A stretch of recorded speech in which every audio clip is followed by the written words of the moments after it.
होता है। ऐसे ही सुनने वाला सुनते ही समझ जाता कि जनाब के अंदर इल्मी सलाहियत क्या है। अच्छा, बहुत सारे हमारे कुछ खफ्ती मौलाना भी होते हैं जो यहाँ बैठते हैं ना इस कुर्सी पे, तो अपने आप को बादशाह फसाद तो बुलाता समझते और क्या बोलते हैं, ये सब जाहिल, ये सब जाहिल है। महोदय जी, आपसे ज्यादा माइंडेड इस जनता में लोग बैठे होते, बोलते नहीं है, इसलिए आपको ये गलतफहमी होती है। बहुत बड़े काबिल लोग हैं, ऐसे ऐसे सवालात इनके जहन में होते हैं ना, आपकी बत्ती को हो जाएगा, कचरे में लोग आ जाएगा। इसलिए किसी को इतना बेवकूफ मत समझा करे, नाक तौल के बोलिए ताकि कौम समझे और अमल करने के लिए मैदान में उतरे, इल्म हासिल कीजिए, शौक दिलाइए अपने बच्चों को तालीम। और याद रहे, 3 तरीके रब ने बयान फरमाए हैं। सबसे पहले तो इंसान की जिंदगी का मकसद बताया गया, वमा खलक़तुल जिन्न वल इंसा इल्ला लियअबुदून। ये नहीं मानता है तो फिर बताया जाता है इबादत करोगे तो अल्लाह तुम्हें जन्नत में डालेगा, और फिर नहीं मानता है तो अब जहन्नम का खौफ दिखाया जाता है। समझ रहे हैं? पहले ही पोजीशन में मार कुटाई नहीं है, पहले फजीलत बयान की गई है, फिर लालच दिया गया है, और फिर उसके बाद जो है नहीं मानता है तो अब डंडे उठते हैं। यही तरीका स्कूल और मदरसे में होना चाहिए। पहले मकसद हयात बयान किया जाए, नहीं मानता है तो फजीलत बयान करके लालच दिया जाए, नहीं मानता है तो फिर तीसरा ऑप्शन इस्तेमाल किया जाए। हमारे यहाँ सबसे बड़ी मजबूरी ये है, इधर पढ़ के निकले मौलाना बन करके, इधर मसनद पे आके बैठ गए। 2 साल का जो पीरियड होना चाहिए, कैसे पढ़ाया जाए। बीए के बाद 2 साल का बीएड का कोर्स होता है, एमए के बाद में 2 साल का एमएड का कोर्स होता है, ताकि ये पता चल जाए कि ये पढ़ाने में सक्षम है कि नहीं है। लेकिन हमारे यहाँ जो मदरसों में दस्तूर है, इधर मौलाना की पगड़ी वगड़ी बांधी गई ना, तो माशाल्लाह क्या हारफुल दुल्हाए अकीदत, कलेजा ठंडा हुआ, इधर से निकले इधर मसनद पे बैठे।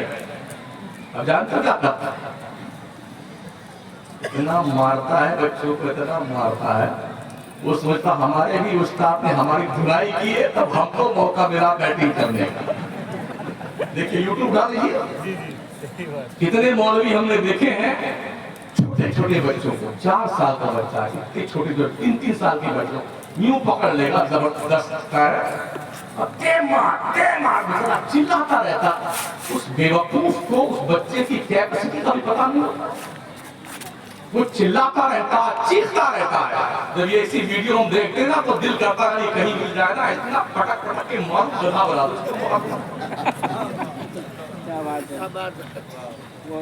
ये छोटे छोटे बच्चे बड़ी मुश्किल से ये बच्चे घर से निकले हैं। अगर बच्चों ने मदरसों को बैतुल ज़र्ब समझ लिया, कभी नहीं पढ़ेंगे। ये सब कसाईये लोग बैठे नहीं मदरसे, हाँ पढ़े नहीं जाएंगे। आज बच्चे कॉन्वेंट स्कूल में खुशी खुशी क्यों पढ़ने जाते हैं पता है आपको? वहां पर मैडमें अच्छे अच्छे कपड़े पहनकर, चॉकलेट फूल लेकर के प्लेट में खड़ी रहती गेट पर, welcome welcome my son welcome, chocolate खाओ। ये बच्चा कितना खुश होता है, मेहनत से पढ़ता है, क्लास में जाता है, प्यार से पढ़ता है। कोई गलती भी बच्चा कर देता है, वो मारते नहीं है स्कूल के टीचर। और हमारे यहाँ अगर कोई बच्चा सलाम के वक्त देर में आया ना, तो इधर सलाम के लिए लाइन लगी, 2 मौलाना फुर्सत से डंडा लिए घूम रहे हैं यहाँ से। कौन आया इस बात? अच्छा तो दिखाए उधर से, इधर खा दो, चुप इतने बेचारे पेशाब कर मारते हैं। वो खड़ा हो, कांप रहा। अब जब सलाम दुआ हो गया, इधर आ जाओ, फिर ये कसाई का कारोबार शुरू करता है, मारने का। ऐसे बच्चे पढ़ेंगे?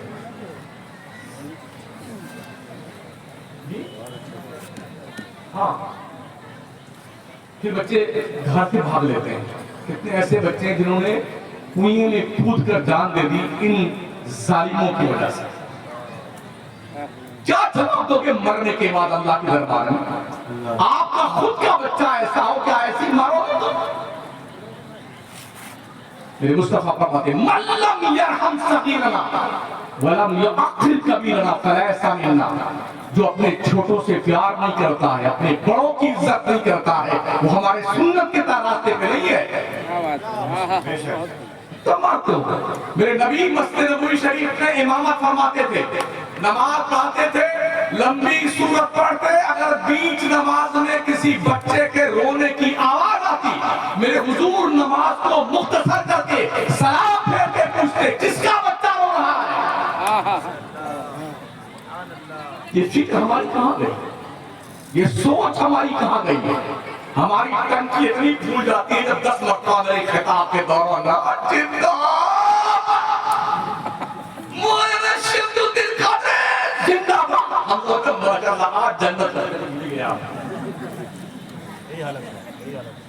क्या बावला बनने जिस कौम की 98% सुन्नी कौम जाहिल हो, उसे भी जिंदाबाद कहलाने का हक है। जिस कौम के बच्चियों का मुस्तकबिल दांव पे लगा हुआ है, उस पीर और मौलाना को जिंदाबाद कहलाने का हक है। जिस कौम की बच्चियां हिजाब पहन करके कॉलेज और स्कूल में एंट्री ना ले पाती हों, उस कौम के उलमा और पीरों को जिंदाबाद कहलाने का हक है। जिस कौम की बच्चियां आए दिन मुर्तद होकर के गैरों के साथ भाग रही हो, उस कौम के जिम्मेदारों को जीने का हक है। क्या खैरतें हमारी मर गई हैं? हम होश में नाखून नहीं लेते। कौम के दरिंदा सिफत लोग, भेड़िया टाइप लोग अपने बच्चों का ब्लैकमेल करते हैं। हमारा बच्चा डॉक्टर है तो हम तो क्रेटा लेंगे शादी में, क्रेटा लेंगे, ग्रांड विटारा लेंगे। वो जमाना चला गया जो मारुति दे दीजिए छोटी डब्बा वाली गाड़ी, फटफटिया भी चाहिए तो बोला अरे मंगते भिखारी कहेंगे कल्लाश किसी बुजुर्ग की चौखट पे, चाहे मुजाहिद मिल्लत सरकार के आस्थाने में, चाहे नसीम सरकार के आस्थाने, कटोरा लेके बैठ जा भिखमंगा, तेरा पेट भर जाए। कौम की बच्चियां गुर्बत की भेंट चढ़ गई है, गुर्बत की भेंट। किसी बाप के पास 4 बच्ची हो जाए ना, और वो दिन भर की मजदूरी में 400 रुपया कमाता हो, उन बच्चियों के हाथ पीले कैसे करेगा? हमने देखा है बापों ने अपनी जवान बेटियों के साथ जहर खाकर की जिंदगी खत्म कर दी। माओ ने पेट्रोल छिड़क करके खुद को और बच्चियों को जला लिया है। कौन जिम्मेदार है? कौम का वो वहशी दरिंदा जिम्मेदार है जिसके घर में उसकी तिजोरियां पैसों से भरी हुई है और अपने बच्चों के रिश्ते के लिए वो पूरी कौम में भीख मांगता फिरता है। जिसके यहाँ ज्यादा पैसा मिलेगा वहां शादी करेंगे अपने बच्चे। हमें जीने का हक है। हमने पूरे कुरान में हदीस की किसी किताब में नहीं देखा कि बारात लेके जाया जाए। है कोई मुझे बता दे? और आज 500 बराती है, 500 मंगते क्या होगा तुम्हारे? 800 बराती, 500 बराती लाइन लगा देगा स्कॉर्पियो की और जी वो लंबी वाली गाड़ी होती है उसको इनोवा की, दूर तक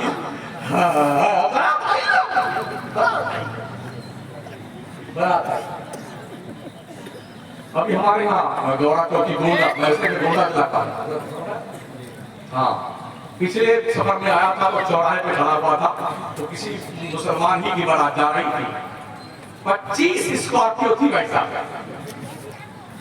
10 में तो बाराती थे और 15 गाड़ियां, उसमें एक ड्राइवर था या एक बच्चा था या एक बाराती था। मतलब ये बताना था कि 25 स्कॉर्पियो हम लेके आए हैं। बताओ कहाँ लिखा हुआ ऐसा ले जाना? मेरे नबी ने 11 शादियां फरमाई। कोई बारात ले गए मेरे मुस्तफा ने 4 लाडली शहजादियों की शादियां करी, कोई बारात आई? कमोबेश 1,24,000 सहाबा ने शादियां करी, कोई बारात लेके गया? ताबईन ने, तबे ताबईन ने, कोई बारात लेके गया? तुम कहां से ये जंगा का राज लेके आए हो बारात लेके जाना? चूंकि एक सामूहिक बीमारी है जो कैंसर का रूप इख्तियार कर चुकी है, मुआशरे से इस गंदे समाज को बर्बाद करने वाले मूजी मर्द कैंसर को दूर करना है। सामूहिक तौर पर जहर के खिलाफ संघर्ष करने की जरूरत है, तब जाकर के मुस्लिम कौम की बच्चियों के मुस्तकबिल को बाज़ाब्ता तौर पर सपोर्ट किया जा सकता है, उनकी इज्जत और आबरू बचाई जा सकती है। हम भी अखबार पढ़ते हैं, मीडिया पे नजर रखते हैं, शादियां होती हैं, भाग करके 6 महीने के बाद, साल भर के बाद उन्हें बेच दिया जाता है। इस्लाम की पर्दा नशीन मौर बहनों, मेरी तकलीफ है चालू है, उन सब की तकलीफ है चालू है। एक साथ में 2 तकलीफ नहीं होती। ऐसी सूरत में हर माँ की जिम्मेदारी डबल बन जाती, डबल। वो माँ अपनी गोद के परवान चढ़ने वाले बच्चों और बच्चियों की घुटनी में दीन और मज़हब मुस्तफा की गुलामी फातिमा ज़हरा की दहलीज की कासा लेकर के भीख मांगने की जिम्मेदारी समझाओ, ताकि ये बच्चियां भाग करके गैरों के साथ आ जाए। इन्हें समझाओ इस्लाम क्या है, इन्हें समझाओ एक मुस्लिम कौम की बच्ची का जिंदगी में क्या रोल होना चाहिए, इन्हें समझाओ। हमारे प्यारे आका सल्लल्लाहु अलैहि वसल्लम के सहाबी हज़रत साद इब्न अबी वक्कास अशरे मुबश्शरा के फरमाते हैं, अपने बच्चों को 3 चीजें सिखा दो।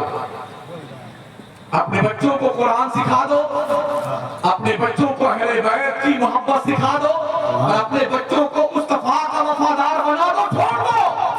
ये वो छाप है जहां जाएगा दूसरों के दिल पे छाप लगा के सिखाओ।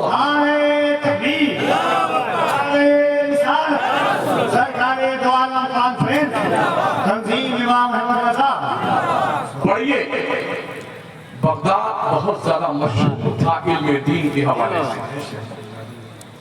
जहाँ इमाम बुखारी, इमाम मुस्लिम, गौसे पाक, बहलोदाना, मारूफ करखी, सिद्दी सख्ती, जुनैद बगदादी, इमाम आज़म अबू हनीफा, इमाम अहमद बिन हम्बल, सैयद अहमद कबीर रुफाई, ये अजिल्ले औलियाए किराम की जहाँ आज आमाजगाह है। बगदाद को मदीनतुल औलिया कहा जाता है। मैं दजला के रेत पे घंटों घूम करके तसव्वुरात की दुनिया में कभी बहलोल दाना की जन्नत देखता था, कभी इमाम बुखारी के दर्स हदीस को देखा करता था, कभी इमाम आज़म अबू हनीफा के दर्स के अंदर बैठने वाले इमाम अबू यूसुफ और इमाम मोहम्मद की जलवागरी देखता था, और कभी सैयदना इमाम गजाली के दरसगाह में बैठकर इक्तिसाबे फैज़ करने वाले उन अफराद को देखता था जिन्होंने पीरों की अंजुमन को आबाद कर रखा था।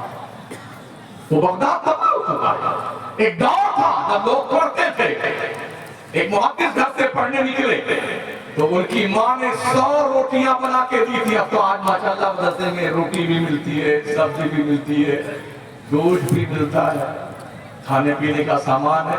हम लोग जब पढ़ते थे, अगर दाल में नहा लेते ना अगर, तो पता ही नहीं चलता कि हमने पानी से गुस्ल किया है कि दाल से।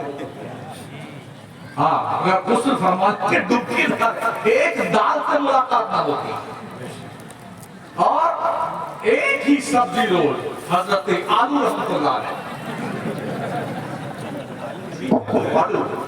बड़ा गरीब बेचारा है ये। हाँ, हर जमाने में मिल जाता है, हर गली कुछ मिल जाता है, जहाँ ढूंढ लो वही मिल जाएगा। आप जहाँ चाहो चटनी बना लो, कूट कूट के भरता बना लो, दाल में डाल लो और गोश्त में डाल लो, ऐसे खींच काट पीट करके तल के खा लो, कुछ नहीं बोलता। बहुत लावारिस सब्जी है और बहुत सस्ती मिलती है। हमारे उस्ताद गिरामी कदर थे, उन्होंने बताया था, ये बच्चों ने शिकायत करी है कि हम रोजाना रोज सब्जी आलू खाते हैं, तो कभी ये गरीबी दूर होगी हमारी भी नहीं होगी। हज़रत ने फरमाया कि जब तुम पढ़ाने लगोगे तब ये गरीबी दूर हो जाएगी। पढ़ के बेचारा पढ़ाने गया कहीं तो फिर वही आलू, फिर आलू। तो बहुत ही दिल बर्दाश्त होकर खत लिखा आपने उस्ताद गिरामी होता सलाम दो देने के बाद हुजूर आपने फरमाया था जब पढ़ाने लगोगे तो ये गरीबी दूर हो जाएगी, आलू की ज़रूरत कम होगी। मगर हुजूर मामला ये है जफाकारी सितमगारी जो पहले थी वो अब भी है, वही आलू की तरकारी जो पहले थी वो। बड़ी गरीबी मदरसों में है। लोग कॉन्वेंट स्कूल में एडमिशन लेते वक्त बच्चों को डोनेशन भी देके आते हैं स्कूल वालों को, फीस वक्त से पहले जमा करवाते हैं। मदरसे में जब दाखिला करवाने आएंगे अगर ये बच्चा कहीं नहीं चला है, कहीं स्कूल में काम नहीं आया, मंद बुद्धि का है, इसको नहीं डाल दिया, नहीं डाल दिया। ये कहीं स्कूल में नहीं चला, इसको यहाँ सेट कर लीजिए। हाँ जो कॉलेज पढ़ने गए अल्लाहु अकबर, क्या टॉफी, क्या चॉकलेट, क्या आमलेट, क्या पराठा तल के देसी घी में सब डब्बा पैक करके गुड्डू की अम्मी तैयार करके लाती कर रहे हैं। हाँ और जब तैयार हो जाएगा काजल, सुरमा, क्रीम पाउडर, शर्ट और पैंट और सॉक्स और जूता टाई वगैरह वगैरह सब अब आएंगे गुड्डू के पापा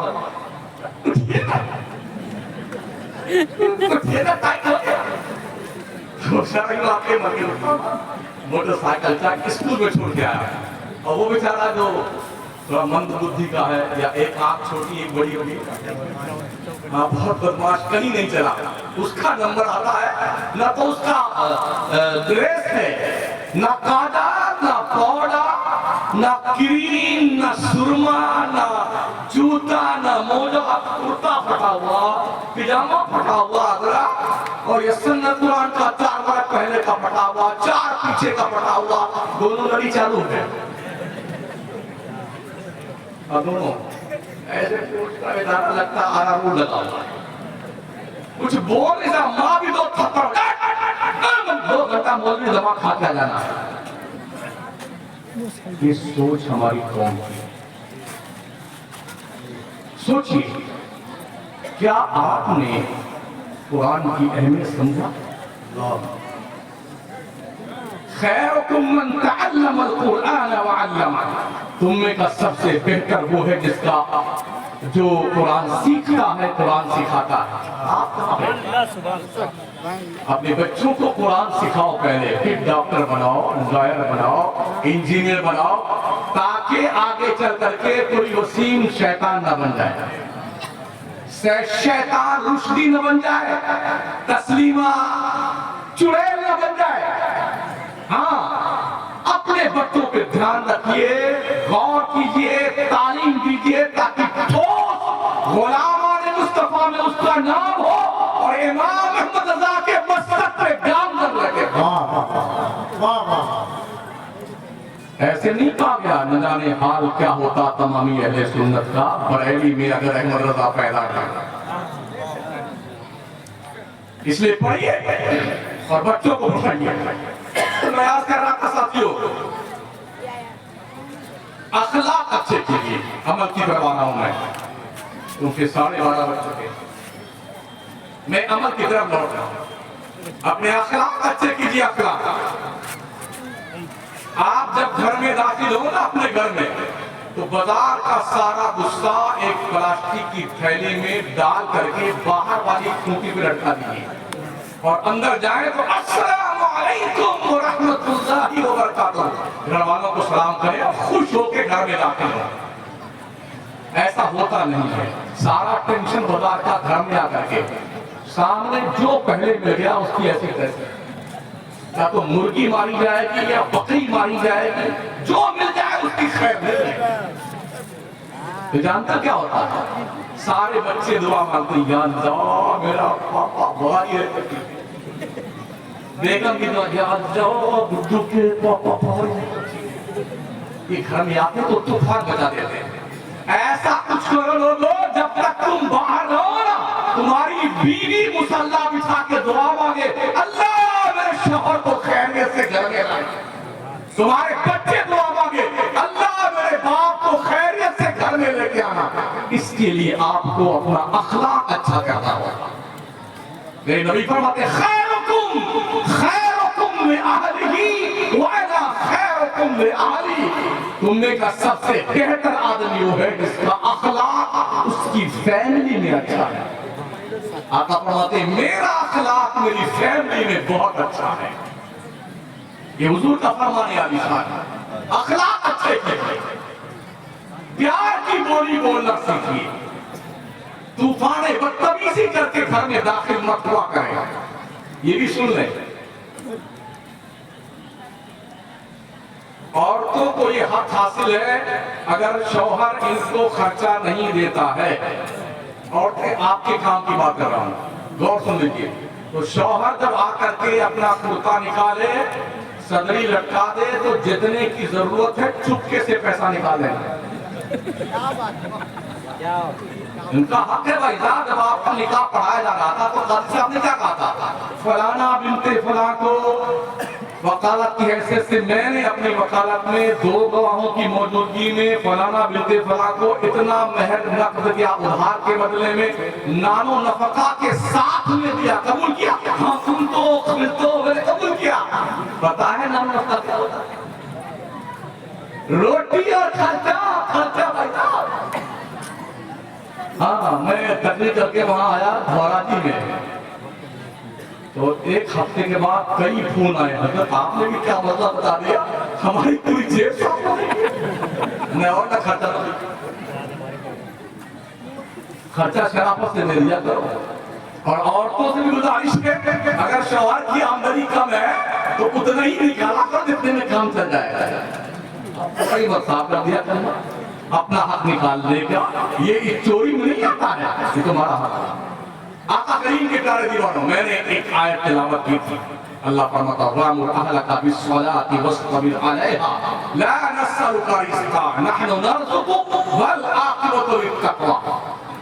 अपने घर वालों को नमाज का हुक्म दिया करो, तुम खुद भी नमाज पढ़ते रहा करो। हमने तुम्हें रोजी कमाने के लिए नहीं पैदा किया है, रोजी हम तुम्हें देंगे।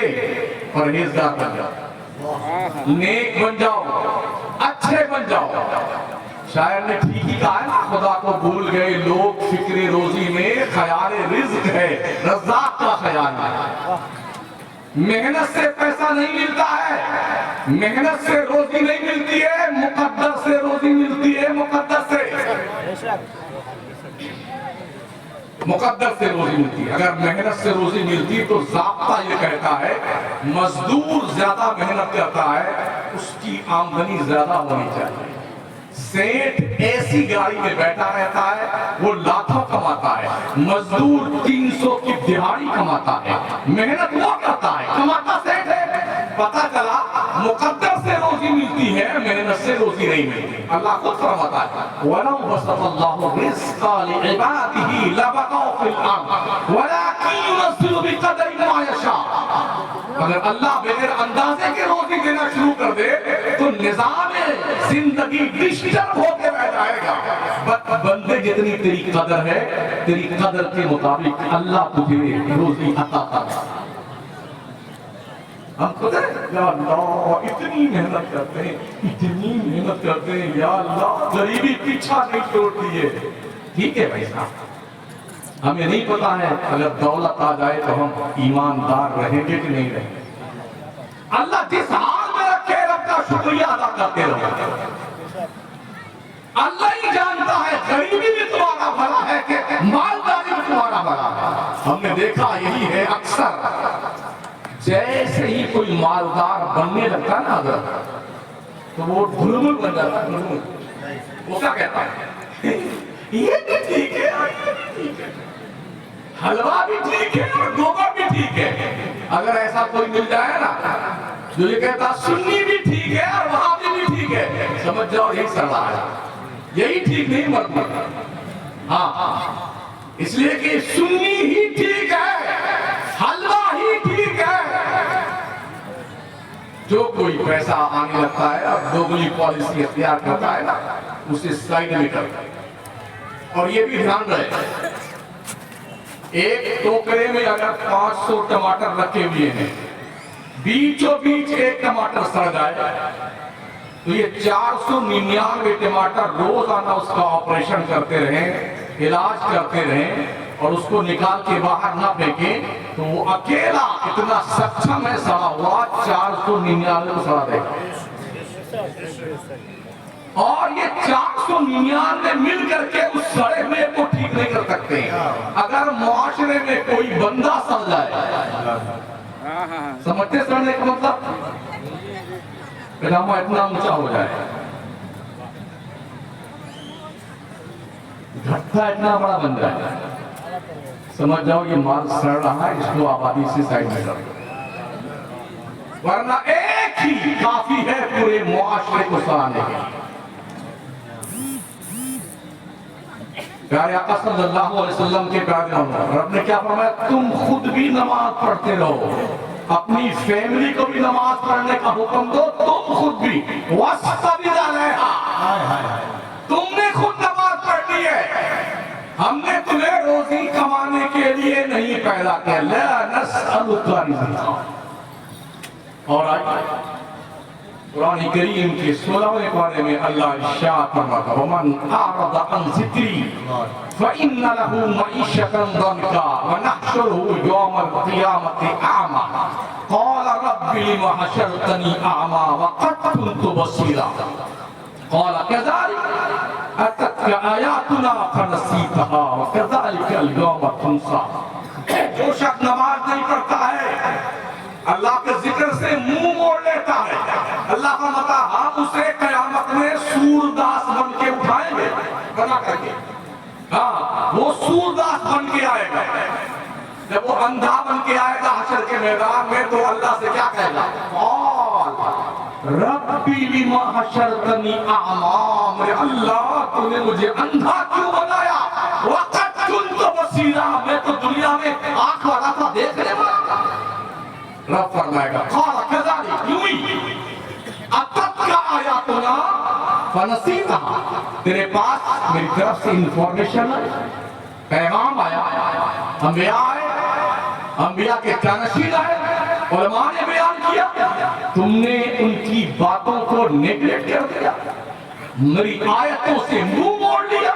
तो जैसे तुमने मुंह मोड़ लिया है, भुला दिया है मेरे फरमान को, ऐसे तुम्हें भी आज नजरअंदाज कर दिया जाए। जब अल्लाह हश्र के मैदान में किसी को धुतकार दे, है कोई बंदा जो अल्लाह से पार जा करके निकल जाए जन्नत में, याद रखें जन्नत में जाने का कोई बाईपास रास्ता नहीं है। हाँ, अगर आप इस चक्कर में है ना कि कोई चोर रास्ता होगा, अच्छा कहीं कहीं टोल प्लाजा आता है ना, तो टोल बचाने से के लिए लोग क्या करते हैं, कहीं थोड़ा 10-5 किलोमीटर पहले कोई चोर रास्ता, हाँ मैंने बता दिया। अगर आपने ये सोचा है न्यू न्यू करके साइड से निकल जाएंगे, वहां ऐसा कोई रास्ता नहीं। कब्र भी पूरी पैक की जाती है। हाँ, इतना भी कहीं खुला होता है ना, जल्दी पैक कर बंद बंद बंद। किसी ने आज तक नहीं सोचा आपका हुजूर अकेले अंधेरी कोठरी में सो, अब क्या होगा। हालात तो सरकार फरमाते हैं, अंधेरा घर, अकेली जान, दम घुटता दिल उकताता, खुदा को याद कर बंदे वो साथ आने वाले। शायद आप लोग अगर मेरे साथ बैठे अंदर से चली आएंगे।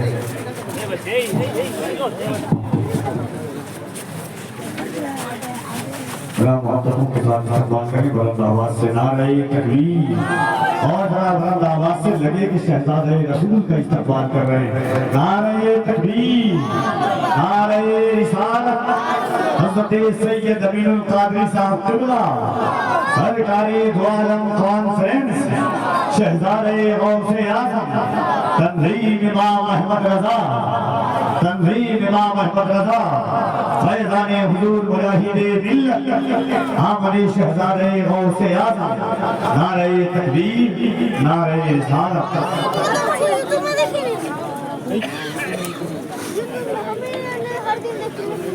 हर दिन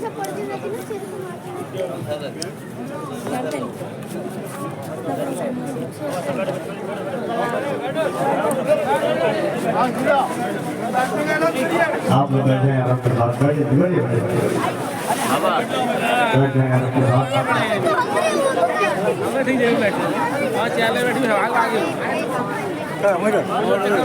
खाली पीछे रहे नात और मुशायरे के लिए MJ मीडिया न्यू को सब्सक्राइब करें और इस बेल आइकन को दबाएं ताकि वीडियोस देख सकें आप सबसे पहले।